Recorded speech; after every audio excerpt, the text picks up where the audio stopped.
Morning. Decent night's sleep. Feeling a bit wibbly this morning. Tension headache still. Every time I cough, something tenses up in the back of my neck. It just gives me an instant headache. It's not fun.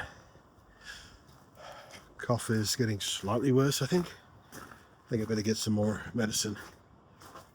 Try and beat it back again. But first I need coffee.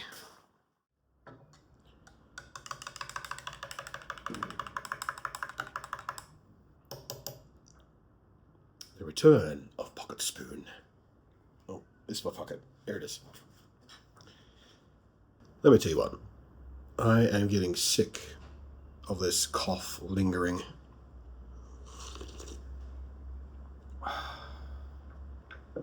Lovely. Sorry, thought someone was coming in. Just the wind. It's a bit gusty out there this morning. So, Outer Worlds 2 on the ROG Ally can run perfectly playably. We might dig into it a bit more in a minute or two, but first impressions wise, most important, is the game fun? I'm less than 2 hours in.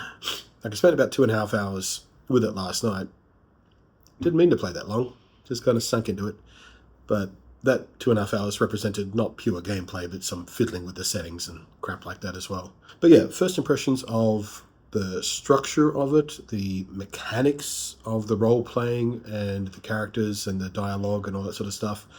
It does feel like a direct evolution, not just a continuation, but a legitimate evolution of what they established in the first game, which itself was very reminiscent of New Vegas, of course. Same sort of core group of people who were responsible for that are now doing this stuff at Obsidian. And yeah, I don't think the opening act is quite as light or prone to funny, dark, sardonic kind of satire moments as the opening hour or two of the first game. It felt a bit more straight-faced and serious. It was taking itself a bit more seriously. But there were moments or two of the first game. It felt a bit more straight-faced and serious. It was taking itself a bit more seriously. But there were moments that were reminding you of what the game actually is under the hood. But yeah, the first few characters you meet, I don't think are quite as interesting as the first game. After that, though, you start meeting some very interesting characters, having some very fun dialogue options. And you know, I'm just barely touching on the mechanics at the moment because, of course, I haven't unlocked very many skills. I haven't done any upgrading. I've only got very basic weapons. You know, all that sort of stuff. But it feels good. I do know that I'm probably going to save my first proper playthrough until I do have a setup with a proper gaming computer. Not just because of the quality, like visual, audio, comfort quality, sitting at a whatever. But I want mouse and keyboard.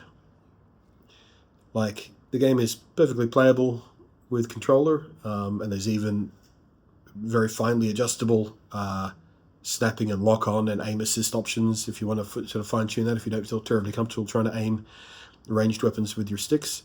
You have a very nice level of control over all that. But yeah, I want mouse and keyboard for this game. Also, for some reason, this game is supposed to have a third-person view, a bit like Fallout 4 did. But when I toggled it in the menu, it didn't seem to work. I don't know what that's about. Probably just a weird bug.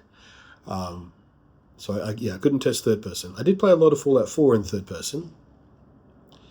So I don't know whether this game is going to feel better or worse in third person. I guess it depends on your play style. I started immediately leaning into a stealth play style. Because that's something I enjoy in this kind of game, being a stealthy talker, scoundrel kind of guy. And yeah, the stealth feels pretty damn good in this game, much better than the first game. The first game had very limited stealth mechanics. You could still do stealth, but it was very limited stealth mechanics. This game is much more sophisticated in its stealth mechanics. Many more things many more tools at your command for doing fun stealth stuff. And I think stealth would probably be a little bit better in third person, so you have a little bit more situational awareness. Not to say it was bad in first person, but still. just personal preference stuff. Also, I like to see my character's costume and helmet and stuff like that.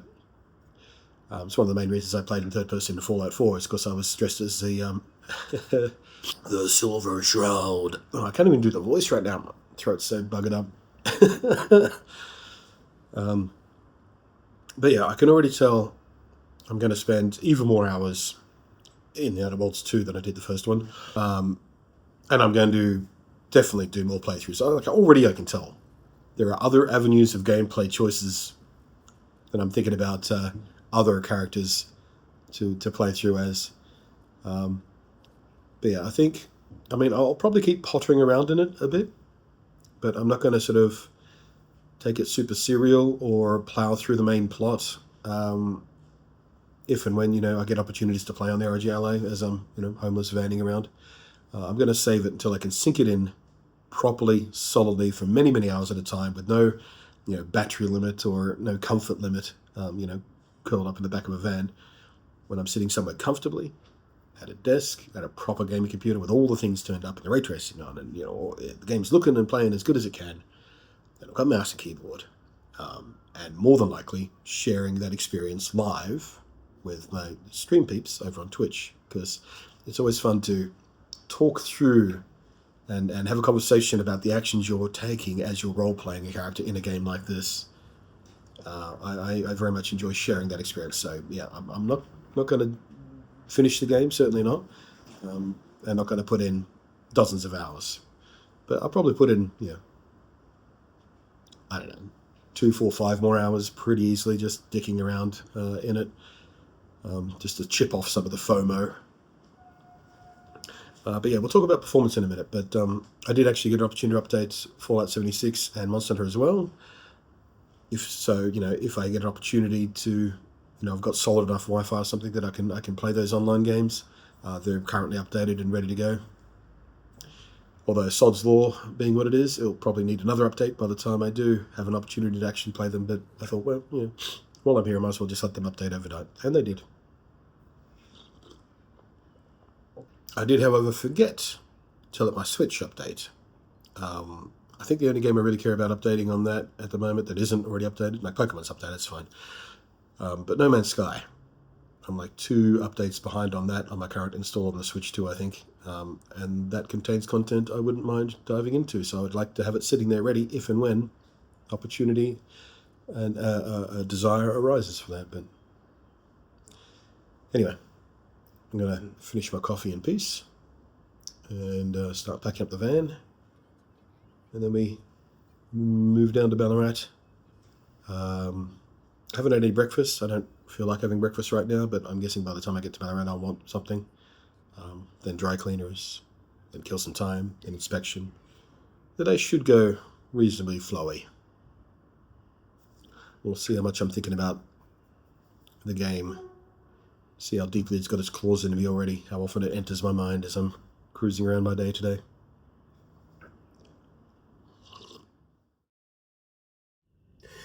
Okay, I forgot to take footage of it before I pulled the curtain down for the day, but the new curtain arrangement for the back window did work perfectly fine, is much darker, is easier to manage, so thumbs up. It's still pretty scrappy. It's all held together with Velcro, super glue and staples, but so long as it gets the job done, fine. Maybe there's a future where I'm settled in an actual home again, and I have just ludicrous amounts of spare disposable money, and I'll spend a few $1,000s doing up the van to make it a little more less rough and ready MacGyver for overnights and whatnot. But I don't see that day anytime soon. There are so many other things that money has to go on if we want to get a place, including furniture and rebuilding that gaming PC, which shouldn't be too bad because, again, I kept all the big ticket items. All I really need is a new case and new power supply. I'm pretty sure I didn't keep my power supply. Tough to remember. Memory gets foggy when you're in a depressive episode, and that's what I was when I left the place. I had to pack everything up. But In either case, you know, the CPU, the motherboard, all the memory, all the storage, SSDs, the M.2s, the graphics card, of course, you know, that's all still there. I just need a box to put it in and power to supply to it. It can be up and running again. Although, I still need a monitor as well. But that said, you know, monitors, you can get those fairly cheap. I can get a cheapo monitor just to get an image on the screen and get me up and running. That'll be fine. I can worry about something fancier later that's more suitable for gaming and or video editing. Just want to get back up and running. But you know, all that is in a nebulous future where I get a place. So hopefully sometime today I get an email and said, hey, your application's been accepted, of one of the, I think 3 or 4 places that still have active applications. I really should be taking better notes. But yeah, got another place to inspect this afternoon. Anyway, I'm going to hit the road, sweep down to Ballarat again, get some breakfast, laundry, etc, etc, etc, etc, etc. And we'll talk more about the outer worlds at some point as well. Okay? Okay. Man, that was a very quiet drive. There was just nobody, well, virtually nobody on the roads. Post 9 AM Monday morning on the road between Castlemaine and Ballarat. Very, very peaceful drive. And as predicted, by the time I arrived in Ballarat, I have grown a hunger, and a hunger for a spicy chicken burger. I do have a bit of a headache though. I think I've been clenching my jaw. Just the stress headache, tension headache. Gotta try and consciously focus on not clenching my jaw today. Well,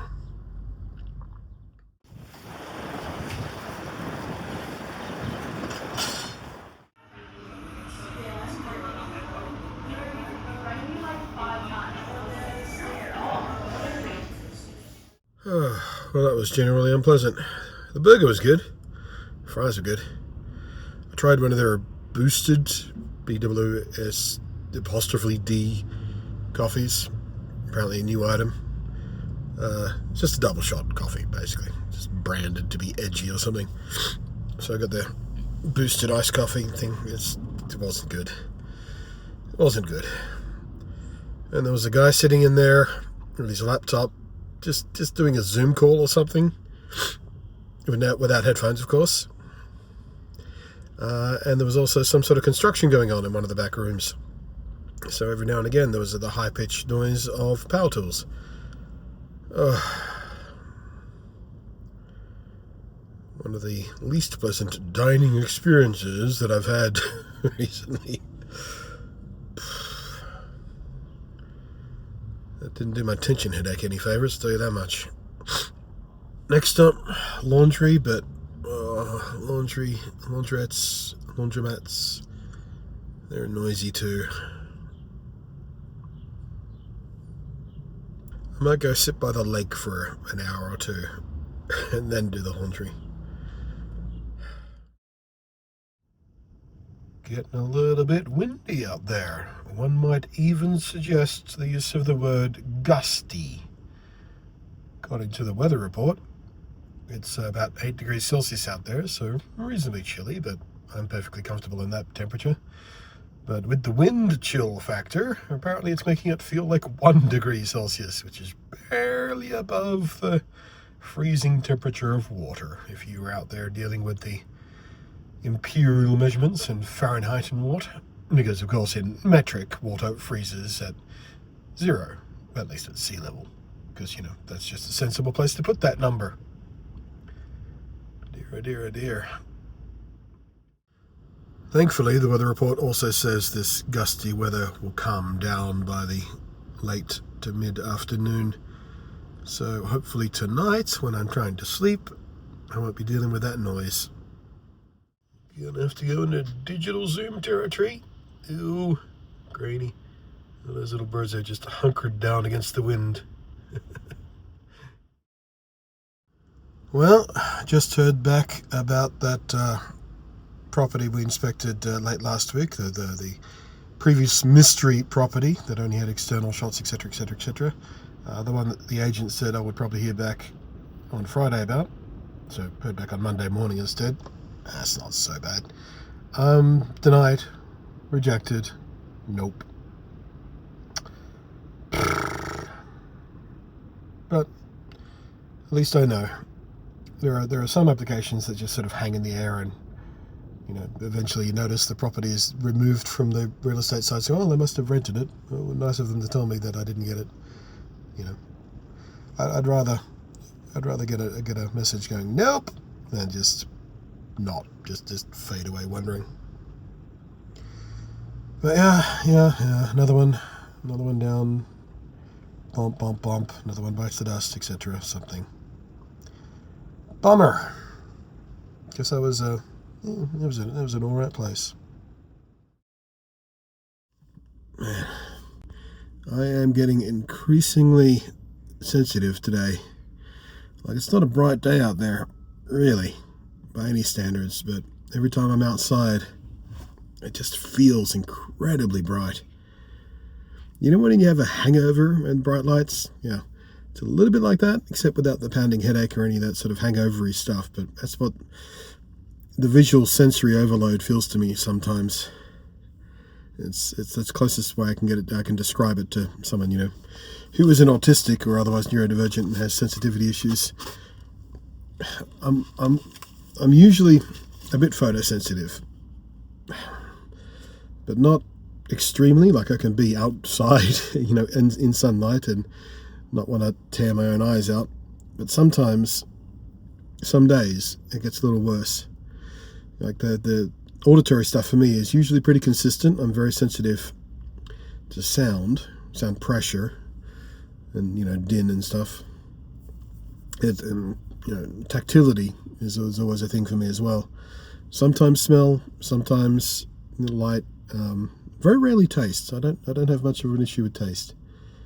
But as far as sensory overload goes, today, just being outside is a bit of an issue. Being in the cabin here of the Shuttlepod is just enough cut down to, I can drive safely. So I was on my way to the laundry, and I decided to stop in at a JB Hi-Fi to pick up some earphones, just because I wanted some little in-ear ones to wear when I'm in the laundry or something, or if I'm lying down in the back.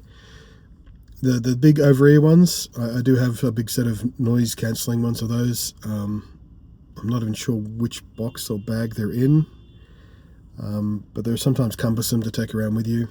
And I just today I really felt the need for something to control at least one of the sensory inputs. So I popped in to JB Hi-Fi to see what they had, and these little Sony ones, which are the Sony WIC100, just basic little wireless earphones, the ones with the little single wire that goes around the back. I prefer those ones to the true wireless in-ear ones because, I worry about losing those, and they're fiddly and stuff and whatever.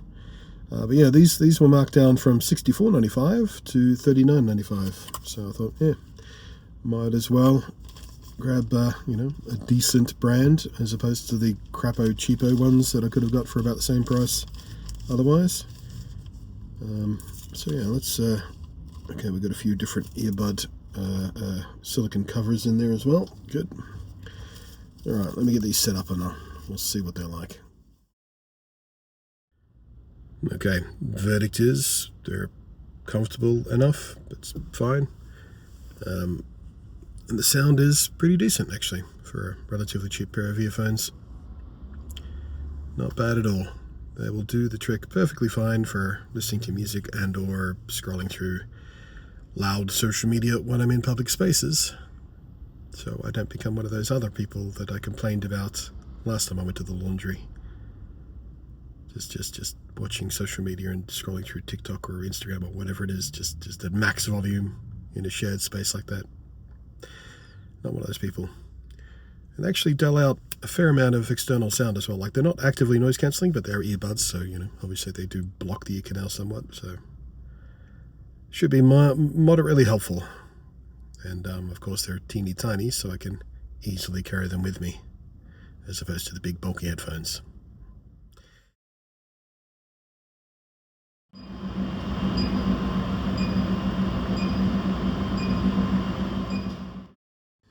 Okay, update on the Sony, what was the bloody model number again? WI-C100. They're not good. Like, they're not awful, but they're not good. My initial reaction was based off listening to just a clip of music going, yeah, that's fine, sounds fine. But I've just been doing my laundry and listening to a whole bunch of music, and no, they're not good. They're just muddy all through the mids. And there's no amount of EQ fiddling that'll make them sound clean. I mean, they're fine. They're hardly the worst headphones I've ever stuck in my ears. But yeah, if you're looking for something to properly enjoy music, no, not these. Not these. But fit for purpose, sure. I'll pump music and TikTok noise into my head while I'm doing my laundry and whatever else I needed to do it for. And it was a much more pleasant experience, frankly, having these in while I was sitting in the laundromat. I'm glad I finally pulled the trigger on them. I've been umming and ahhing about it for a while now because, you know, I've got to watch what I spend, of course. But, yeah, for $40, sure. Sure. It's fine. And another email telling me I've been unsuccessful in an application for a place I looked at. This one was one of the ones I looked at, one of the two I looked at on last Wednesday. So, womp womp. Not having a good day.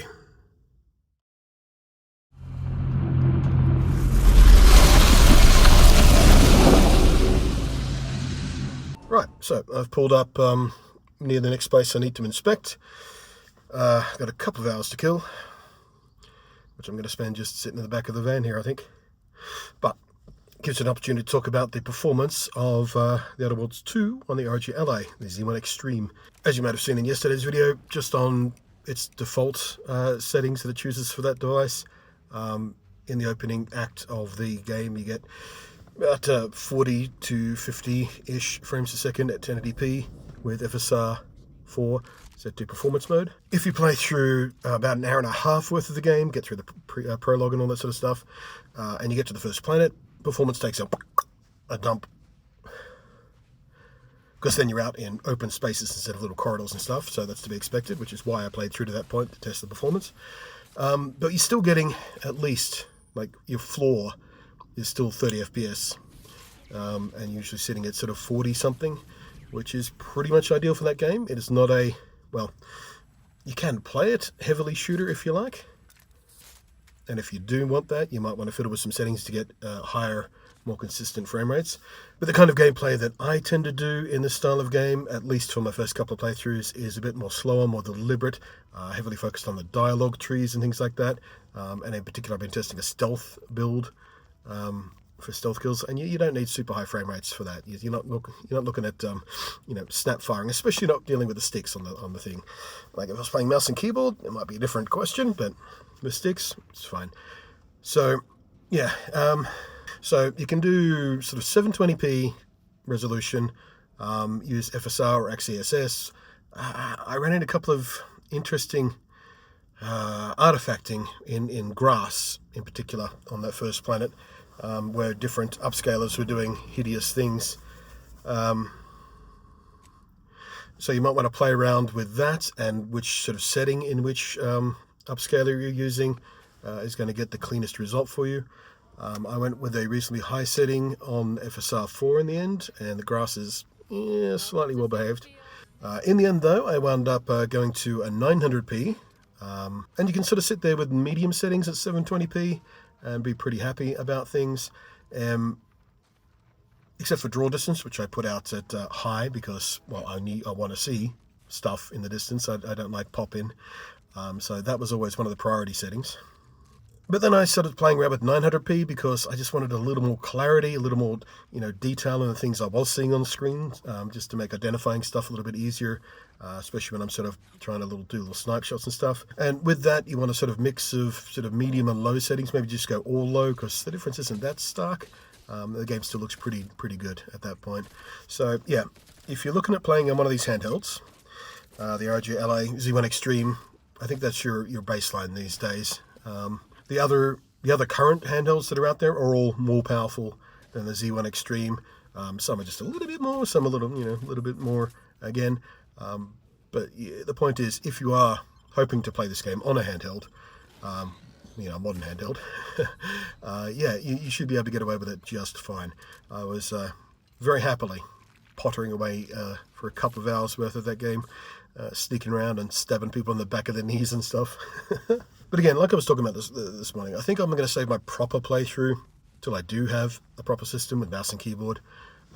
Just because, I don't know, when I do use guns, I just vastly prefer the fidelity of a mouse and keyboard over sticks. Even if I'm using, aim assists and sticky stuff to help me out so I don't miss quite as often, it still doesn't feel as good as mouse aiming. But yeah, very, very happy that the game performs on the ROG Ally, that I can play it there. And again, I'm probably still going to potter around with it for in the near future, just for the sake of having something to potter around on. Perhaps that's what I'll fill my day with tomorrow. Because I don't think I have anything actually scheduled tomorrow that needs to get done. Oh, and on the note of the gameplay footage I've been showing you, it does look far worse for you in this video than it does on the screen of the Ally itself, because I was using the Ally's own internal recording system, which is fairly low bitrate, so it tends to get chunked up pretty quickly. I was more concerned about recording the performance graph, so you can see that clearly. So yeah, anytime I move quickly in the game, that you get macro blocking and stuff. It does not look like that when you're actually playing the game on the system, of course. It's just, there's only there's only so much storage space I have on that thing, so I set the recording bitrate fairly low so I can get plenty of footage recorded locally if and when I need to use that. Usually, historically, and pretty much every other ROG Ally video I've ever done, when I am recording gameplay direct, I'm using the output from a HDMI from a dock to record it directly through a capture card and stuff like that, which is much, much cleaner. So if you're worried about how it looks, if it looks mushy, if you're losing detail, don't worry. The detail on the screen is much, much better. So yeah, happy that I don't necessarily have to miss out on The Outer Worlds 2. The FOMO is easy to deal with if I choose not to play it in full until I can, because I can get a taste for it and I can go fiddle around with it anytime I want, so the fear of missing out is not as strong anymore. But yeah, if you didn't play the first game, you don't really need to play it to play the second game. They're not a direct sequel. They're very different characters. You're not playing the same main character or anything like that. It's just sort of another game set in the same world. But I would recommend you playing the first game, because it is a very good game in its own right. And I would recommend playing it first, because if you go from the second one to the first one, you might miss out on a few of the quality of life stuff that the second one has evolved from that first instance. So that would be my advice. I don't know whether it's on sale right now because the second game's out. Maybe it's cheap. I don't know. But I would recommend playing both. So yeah, that's my initial thoughts on The Outer Worlds 2 and how it performs in the ROG Ally.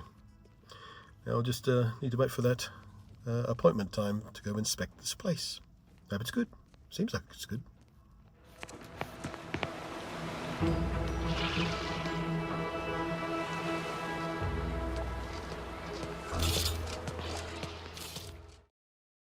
Okie dokie. Cut to, I've just finished inspecting the place I'd scheduled for today. And it's good. It's good. Like, it's probably one of the cheapest, if not the cheapest, rent I've come across so far. It doesn't seem to be in a dodgy area, but it is quite small.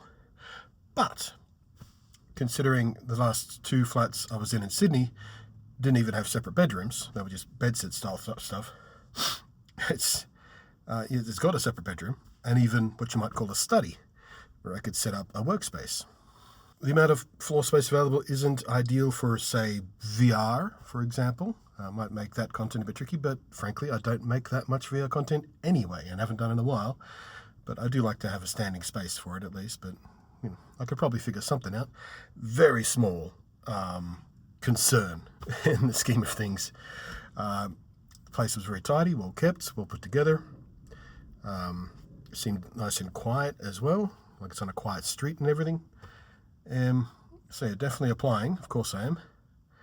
But yeah, out of all the ones I've looked at recently, I really, really, really hope I get this one. It's, yeah, it'd basically be, well, not perfect, but as perfect as I could hope for. So, wish me luck. Anyway, the day has drawn to a close at this point. So we'll say my thank yous to everyone who's come through with support, with the PayPal, the Super Chats, with the Patreon, with the likes on the video, with comments on the video. I appreciate all of that. Tomorrow, in fact, the rest of this week is completely agendaless at this point. Hopefully some new places will be listed at some point in the next couple of days, and maybe have inspections at the end of the week. I don't know. But, in the meantime, I'll see you in the next one.